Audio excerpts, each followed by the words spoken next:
लपंडाव या मालिकेचा आजचा म्हणजे 24 सप्टेंबरचा रिव्ह्यू तुम्ही ऐकत आहात मंडळी। तर सुरुवात त्यांनी दाखवली आहे की सरकार तिच्या दीराच्या तोंडात मारते। आता समोर कान्हा उभा असतो, जेव्हा सरकार त्या दीराच्या तोंडात मारते तेव्हा कान्हा जरा हादरतो बरं का। ती सरकार ओरडते त्या दीरावर आणि म्हणते, तू वॉचमनच्या कामाच्या सुद्धा लायकीचा नाहीयेस, हे कपडे कशाला घालून बसलायस, चांगले जा वॉचमनचं काम कर। आता तो बिचारा तो दीर जरा अपमानित होतो ना, कारण त्या कान्हाच्या समोरच तोंडात मारलेलं आहे। आता तो म्हणतो ठीक आहे सरकार, मी जातो। आता तो निघून जात असतो तेव्हा कान्हा तिथेच आहे अजून सरकारच्या ऑफिसमध्ये। आता अचानक सरकारला आठवतं की मगाशी मीडिया समोर आगाऊपणा याच पोराने केला, याच पोराने सांगितलं की आमची बेबी सरकार स्पा मध्ये आहे आणि मी त्यांचा ड्रायव्हर आहे। कान्हा हे सगळं मुद्दाम करतोय प्रेक्षकांनो, त्याला काही करून तिथे नोकरी मिळवायची आहे। आता मात्र ही सरकार चिडते आणि कान्हाला आवाज देते, चुटकी वाजून समोर बोलवते। आता कान्हा जरा भीतभीतच येतो तिच्या समोर। आधी तर कान्हाने त्याच्या गालावर हात ठेवून घेतलेला असतो, त्याला वाटतं आपल्या कानाखाली न बसो। सरकार म्हणते, तूच सांगितलंस ना रे मीडिया समोर की सखी स्पा मध्ये, आता 1 तासाच्या आत तूच सखीला शोधून आणायचं। आता हा घाबरतो बरं का कान्हा, कारण सरकार त्याच्या समोर येत असते आणि त्याला धमकी देत म्हणते, ए काय बोलायचंय तुला, आता बोल, जे काही बोलायचं ना ते विचार करून बोलायचं। मगाशी मीडिया होती म्हणून वाचलास तू, आता इथे कोणी नाहीये, कोणी वाचवणार नाहीये तुला, लक्षात आलं का? त्यामुळे जे बोलशील ते जर मला नाही पटलं तर तुझी खैर नाही, लक्षात ठेव। काय झालंय प्रेक्षकांनो, या मालिकेची स्टोरी ना तुम्हाला इन शॉर्ट सांगते मी, एखादा समोर येऊन व्हिडिओ करते तर बघा। आता हा घाबरतो कान्हा आणि म्हणतो, 1 मिनिट मॅडम, जरा शांत होता का तुम्ही, जरा ज्वालामुखीच आहे तुमच्या डोक्यामध्ये, जरा शांत व्हा, पाणी पिता का मॅडम? आता कान्हा जरा चापलुसी करत असतो बरं का आणि म्हणतो, पाणी प्या मॅडम, पण सरकार काही पाणी पित नाही। आता मात्र सरकार तिथे तिच्या जागेवर जाऊन बसते तेव्हा कान्हा म्हणतो, ओ मॅडम, सखी मॅडम 1 तासाच्या आत परत येईल की नाही हे मी नाही सांगू शकत, पण त्यांना तुम्ही 1 तासाच्या आत परत आणू शकता। सरकार आता बघतच राहते कान्हाकडे। कान्हा म्हणतो, काय आहे ना मॅडम, तुम्हाला सांगू का, तुम्ही जर असं चिडचिड केली ना तर तुम्ही ना म्हणजे सखी मॅडमला गमवाल हो, आणि तुम्ही जर प्रेमाने बोलवलं तर ते पटकन येतील तुमच्याकडे। अहो मुलांचं असंच असतं, लोहचुंबकासारखं। कसं असतंय ना मॅडम, दक्षिण ध्रुव जे आहेत ना ते लांब पडतात हो, पण दक्षिण आणि उत्तर ध्रुव हे जरा जवळ पडतात। तुम्हाला कळलं नसेल ना, मी सांगतो तुम्हाला समजावून। असं म्हणून कान्हा आता सरकारच्या समोर खुर्चीत बसतो, पण सरकार त्याच्याकडे रागाने बघते तेव्हा सरकार म्हणतो, बरं सॉरी, मी लांबूनच बोलतो तुमच्याशी। काय आहे ना मॅडम, नाही माझ्या आलं लक्षात ते, तुम्हाला काय करायचंय, काय बोलायचंय, ध्रुवांचं तुम्हाला कळलं ना, तुम्ही चिडू नका, तुम्हाला कळलं असेल, तुम्ही चिडलात तर सखी मॅडम लांब जातील, पण आत्ता काय महत्वाचं आहे। आता सरकार त्याच्याकडे पुन्हा रागाने बघते तेव्हा हा म्हणतो, बरं कान्हा म्हणतो, मी समजवतो तुम्हाला मॅडम, कसं असतं ना, एक प्लॅन सांगतो। आता सरकारला या कान्हाने काहीतरी प्लॅन सांगितलाय जो आपल्याला ऐकवला नाहीये, तिथे फक्त म्युझिक वाजवलंय आणि हा जो काही पुढे तमाशा होणार आहे ना त्याला जबाबदार आपला कान्हा आहे बरं का प्रेक्षकांनो। आता चापलुसी करून पुढे करून कसंही करून या कान्हाला आता सरकारच्या घरी नोकरी मिळवायची आणि ती त्याला मिळते। सखीच्या ड्रायव्हरची नोकरी कान्हाला मिळते प्रेक्षकांनो। आता तुम्हाला येणाऱ्या भागांमध्ये कळेलच। आता पुढच्या सीनमध्ये तुम्ही बघताय, जे तुम्ही प्रोमोत पाहिलं होतं, आता ही सरकार काय करते, कान्हाच्या दिलेल्या आयडियाप्रमाणे सखीला व्हिडिओ कॉल करते आणि तिला इमोशनल ब्लॅकमेल करायला लागते। आधी तर ही सखी म्हणते, आई तू मला कशाला फोन केलायस, मी आता घरात परत येणार नाहीये। मग हळूहळू सरकार तिला इमोशनल करते, हो सखी मला रिअलाइज झालंय, माझं चुकलंय ग, मी चांगली आई नाहीये, मी चांगली आई होण्याच्या लायकीचीच नाहीये।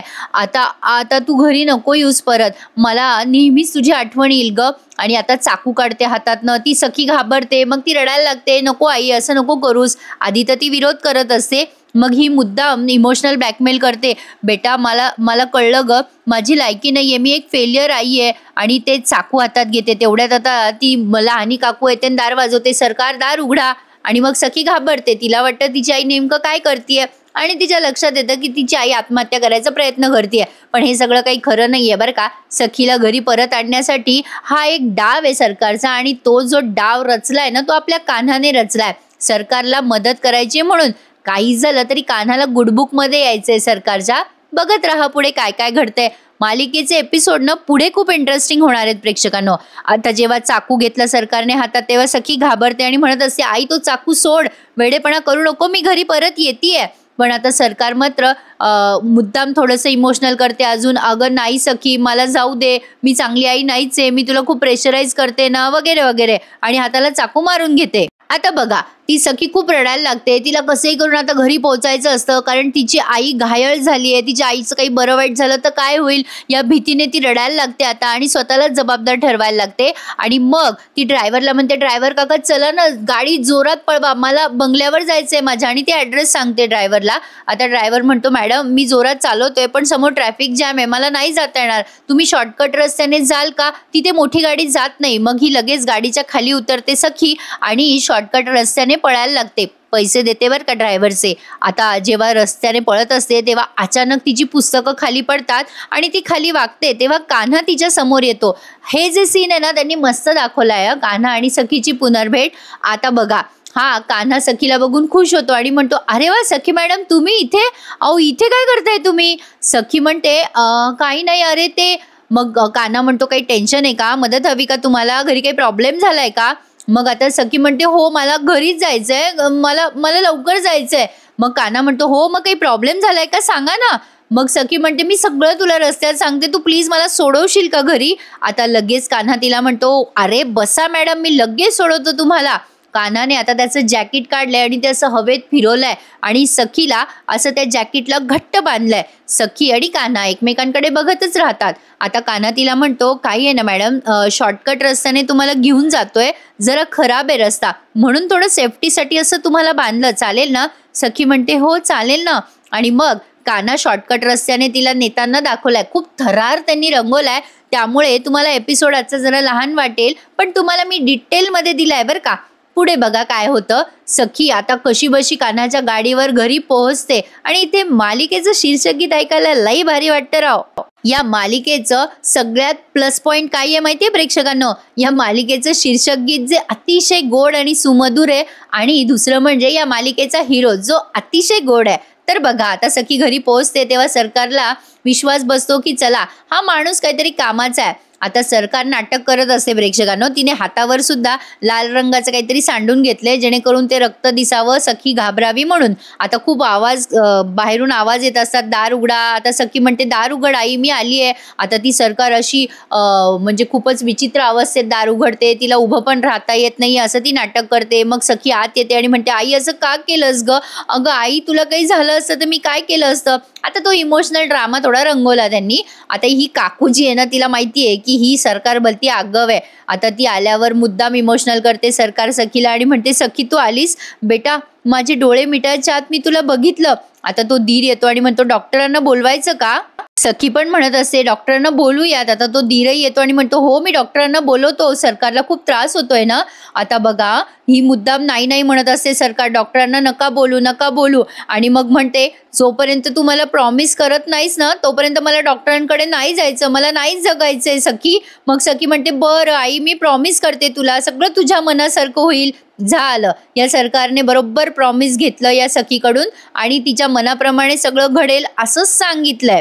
तर आता ही मुद्दाम सरकार म्हणते, जा रे डॉक्टरांना बोलव, त्याच्या दिराला म्हणते बरं का. आणि या सखीच्या डोक्यावरून हात फिरवते आणि मुद्दाम म्हणते, माझी सखी लग्नाला तयार झाली आहे आता. आणि बघा प्रेक्षकांनो, तो धीर जातो डॉक्टरांना बोलवायला आणि पुढच्या सीनमध्ये एकदम रात्र दाखवली आहे त्यांनी. आणि ही सरकार आता सखीने तिचा हात हातात घेऊन बसलेली असते. सखी खूप इमोशनल मुलगी दाखवली आहे त्यांनी. सरकार आता त्या सखीचा हात असा अलगद सोडवते आणि तिच्या कपाटाच्या ड्रॉवरमधनं एक नोटाची गड्डी काढते. आता हे सगळं त्यांनी खूपच थरारक पद्धतीने रंगवलंय. मग सरकार अशी नोटांची गड्डी काढते आणि बाहेर येते बरं का. सगळं काही सरकारच्या मनासारखं झालंय. फायनली तिने सगळं मनासारखं घडवून आणलंय आणि तेही कोणाच्या मदतीने, तर कान्हाच्या मदतीने. आता सरकारने ती नोटांची गड्डी अशी एका टू व्हीलरवर टेकवली आहे आणि आता कान्हा असा पलटून सरकारकडे बघतोय. इथेच काय तो त्यांनी एपिसोड संपवलाय प्रेक्षकांनो. मस्त होता की नाही आजचा हा रिव्ह्यू? नक्की लाईक करा, शेअर करा आणि प्लीज प्लीज चॅनलला माझ्या सबस्क्राईब करा हो,